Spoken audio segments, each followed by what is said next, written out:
صلی اللہ علیہ وآلہ وسلم فرماتے ہیں، جس نے 3 لوگوں کی عزت کی وہ سمجھے میں نے اپنے رب کی عزت کی۔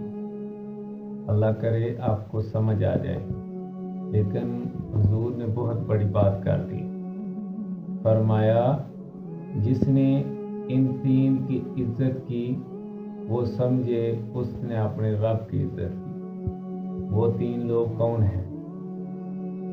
تو آپ صلی اللہ علیہ وآلہ وسلم نے فرمایا، جس نے سفید داڑھی والے مسلمان کی عزت کی، مفتی نہیں، عالم نہیں، صوفی نہیں، درویش نہیں، خالی مسلمان ہو، داڑھی سفید ہو، جس نے سفید داڑھی والے مسلمان کی عزت کی۔